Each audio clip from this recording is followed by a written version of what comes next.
sure y'all have that song memorized now, right? You've been here very long.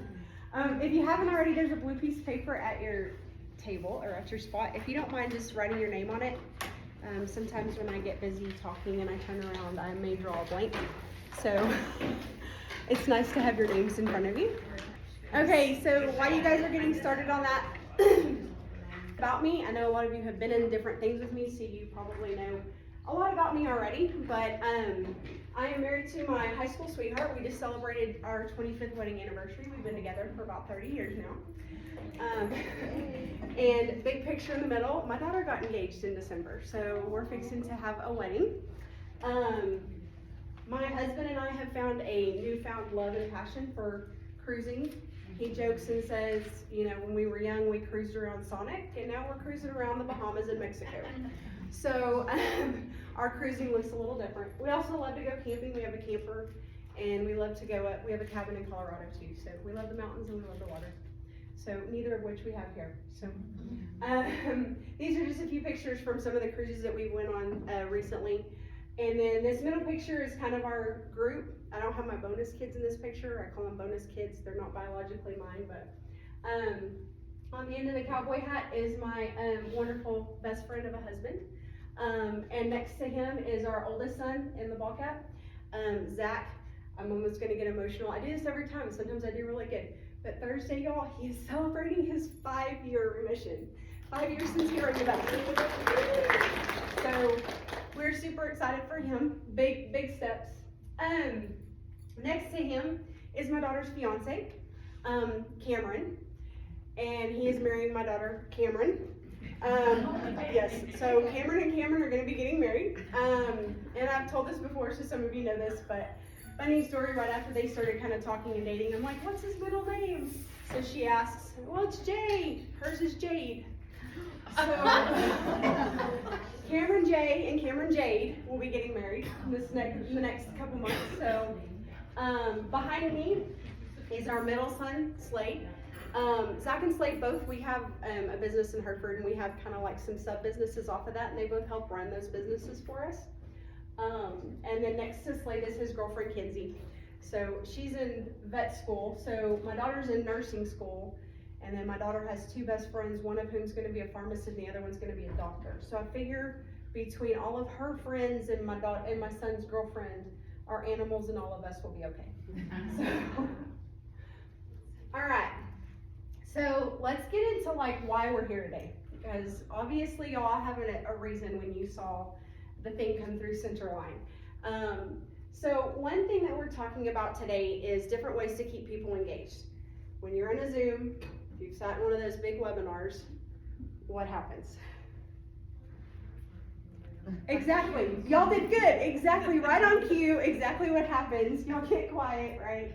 Okay. So thinking about that, we are trying to make these things more engaging and more interactive.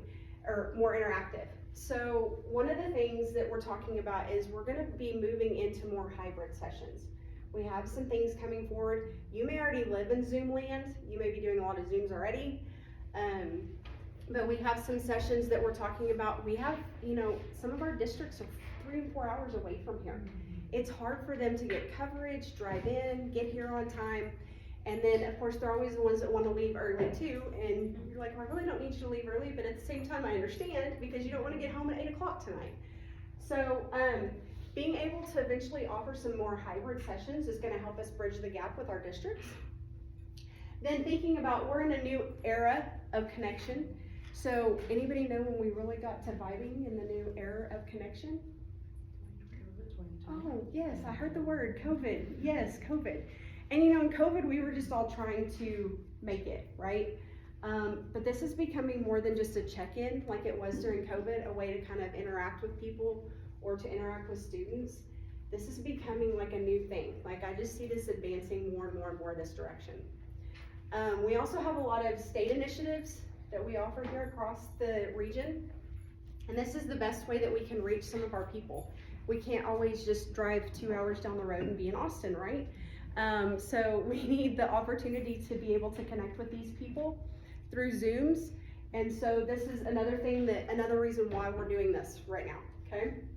And then the other thing is meeting you where you are. So this actual session came from a lot of people just mentioning, hey, we're doing a lot of Zooms. Hey, we're gonna do hybrid sessions. Hey, how can we keep people engaged? So that's kind of where this actually came from.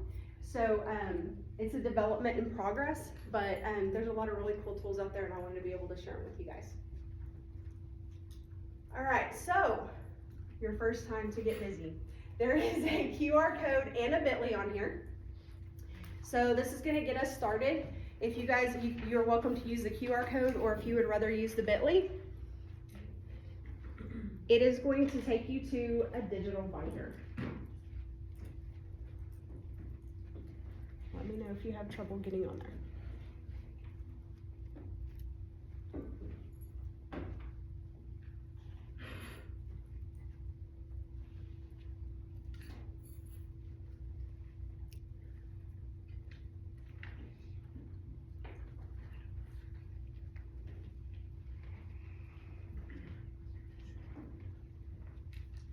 Pretty good, getting in there. Okay, so what you're looking at is a live binder. This is a tool that can be used in a webinar or Zoom. It can even be used in an in-person session, obviously, so we're using it today. In there you will see little tabs, just like you would in a binder. Each one of those tabs will lead you to something that we are going to look at today. When you click on them, there's either a how-to video, a way that you can use that particular platform. There's different things under each one of those. So like for instance, we're gonna get into Pear Deck today. When you go on there, it'll give you information on how to put the extension to Pear Deck on your computer if you don't already have it, okay?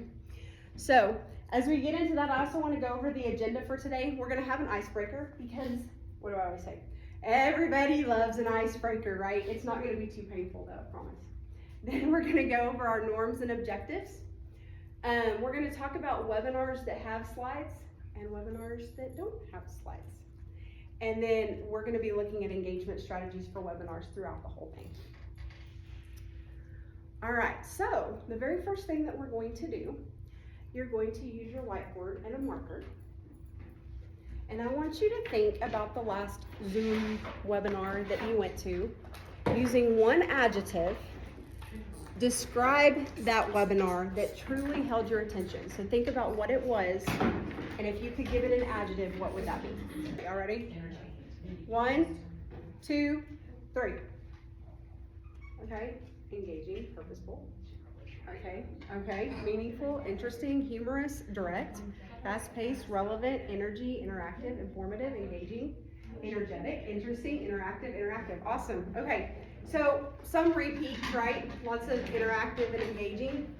Okay, so I want you to think about the activity that we just did. Could that be done in a Zoom? Yes. Yes. But what if they don't have whiteboards? Piece of paper. Piece of paper. Okay, so there is one glitch to this. Y'all ever been on them when they do this and you can't see anybody's paper? You have to turn your background off. So if you use this in a Zoom, be sure that you turn the background off so that they tell your participants, turn your background off for a second before we hold up your piece of paper or your whiteboard, right? Okay, so you could use this to answer a question. Maybe you are trying to get them to think of a word to describe something kind of like we did today, right? So it's just a quick check-in, right? Okay, so everything else I will tell you, you will be interacting on your computer. So you may have a bazillion tabs up when you leave today, just letting you know. All right, so let's go over the norms for today. So try the moves even if they're new. So like I said, some things you may see today and you're like, oh, I live in this land. I use this all the time. But you may see some new things today too. And even if it is something that you've used before, like I said, maybe this is something that you've never thought about using in a Zoom format. Okay, share and listen with curiosity. Ask questions. Share out. If you're like, hey, I could use this for this initiative. You know what, you might be helping somebody else and it may trigger an initiative in their mind that they could use it for as well. So feel free to share out and ask questions as we go. This is probably the one that's a little bit funny. Be present and minimize distractions. I don't know that you're gonna have the opportunity to be distracted today because it's going to be lots of getting on different links and looking at different things today. So hopefully you won't have the opportunity to fall asleep today. And then participate fully in the mode we're modeling, okay? So think about what we're doing today. This is preparing you to take it back and be used in a session that you might be using going forward, or many sessions going forward. All right, so here we go. We have another bit.ly. I told y'all this is gonna be like, we're gonna be doing this the whole time. There's a QR code or bit.ly. And when you open it, it should take you to a poll. You want to pick two? Yes. To narrow it down. That's right. That's a hard question. All right, did everybody have a chance to weigh in? All right, so we had 43% at competing distractions. We had 48% at low participation or silence. And then we had 9% at lack of connection or community. So I'm taking that you guys have been in a Zoom where you saw this happen, you hosted a Zoom where you saw this happen, or you felt this situation, right? So the whole idea is we want to get people feeling like they're in a community, even though they're not in the same room, and I think that that's kind of hard sometimes too. But we want them engaged and interactive, or really, do we even know if we're serving the purpose of having them there? Because we know that Zooms get it's very easy to start sitting back, having those distractions, things start to feel redundant, and then before you know it, they're like, oh, you're going into a breakout room, and you're like, what is the breakout room about? Right? You're like zoned back in. So that's good. I wanted you guys just to be able to see, if you never used a Zoom poll, that is a feature on there. We're gonna use Zoom again in a little bit. And you guys are also gonna have time in a little bit as we go through some of these. I'm gonna give you some time back to dive into each one of these pieces, but I wanna give you a taste of some of the different things that are available out there. All right, let's see, there we go. All right, so this is where we have to have a mindset shift. Okay, so as you can see, the television up here, this is to me pre-remote control days, when you had to get up and turn the knob on the TV. But when you think about watching TV, what do you usually do? What posture are you in when you watch TV? You're very relaxed, right? Kick back, relax, put your feet up, right? Okay, how many of you have ever played a video game? At least once in your life, maybe, right? What do you do when you play a video game? You're on the edge of your seat, right? Like you're up, you're active, your eyes are probably like this, versus when you're watching TV and you're like this. So we have to have a mindset shift. So Zooms aren't what they used to be. When we get on and engage people in a webinar, it's not what it used to be. We have to shift our mind from watching TV to playing a video game. So research actually shows that every slide, when you are in a webinar, should have an action. Now, I realize that we've got some probably state initiatives that it's like, I just absolutely need them to get the details on this slide and we can do some action on the next one, right? But if you start thinking from the standpoint of, my participants are gonna engage on every slide, what do you think is gonna happen to your audience? They're gonna start expecting it. They're gonna start expecting it, they're gonna pay attention, right? Because they don't wanna be the oddball in the room that can't answer the question, right? We know that feeling of, I don't know the answer. So, they're going to obviously want to pay more attention. So if they know it's coming and you're doing it every slide, every couple of slides, they're gonna be more likely to be in tune with what's going on and the information that's being put out. Is this kind of like, to you guys a little bit? Like to think about like every slide or every couple of slides having engagement? Even that, you would say that? Well, I mean, you, like on that one, like when I kind of went through the agenda, that's where I had to log into the digital binder. Oh, okay, yeah. So, or I had you guys log in, so. Okay, so if you could direct them to say, hey, these are the slides we're gonna go over today while you're talking about the agenda. Yeah, that sure, could be- right, but they're having to do something, so they're having to click off of the other tab, they're having to get onto the tab that you're asking them to get on and pay attention, right? Okay, so let's talk about webinars with slides. Is anybody in here have to live in a land that you cannot use slides during a Zoom? No?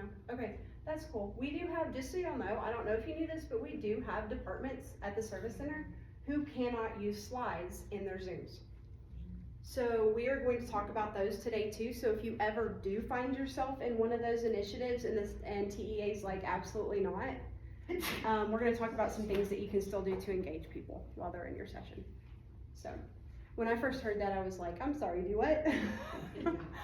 No slides in your Zoom? Like, what are people looking at? Like, I guess they're just staring at you the whole time, right? No intimidation there. All right, so slides do a couple things for us. They provide visual anchors, okay? So sometimes we include pictures. We might put an important word on here. This is one of the important words in the curriculum department because every time we put it on the board, everybody in the audience smiles at us. They love the word internalization. Not really, you can tell by the laughter over here. They do not like that word.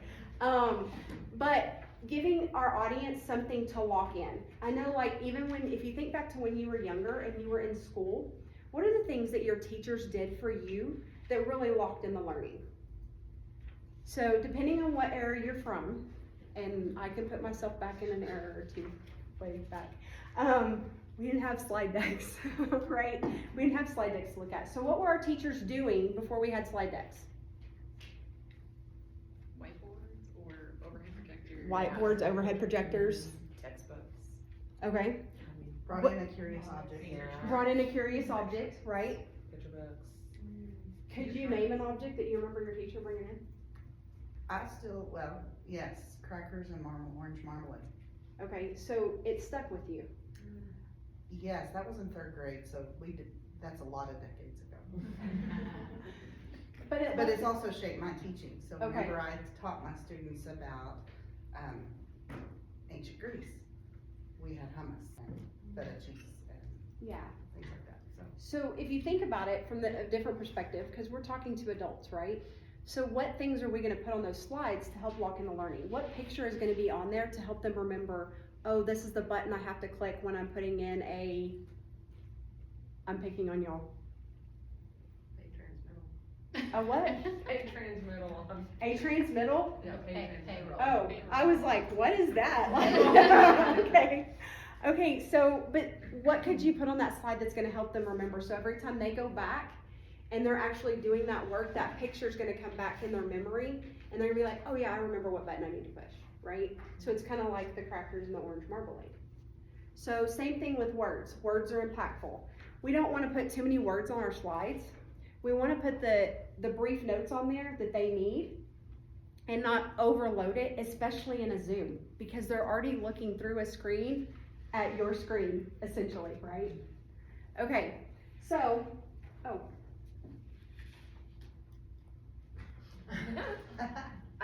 I don't know how many of you are checking your email right now. Looks like 3 of you, and maybe 2 of you are on Amazon right now. Okay. I love the way you're like turning your computer around. This is really kind of a funny got you. I have no idea what you're on your computer right now. Okay, but think about it. If you're sitting even in an in-person session, because I've watched this happen, but if you're in a Zoom and you just have this worked into your slide deck, what do you think people are gonna do when this comes off the screen? They're like Xing all the tabs, right, that they weren't supposed to be on. So it's really not it's not for real, but it does make people think. So it's gonna zone them back into paying attention to what's going on.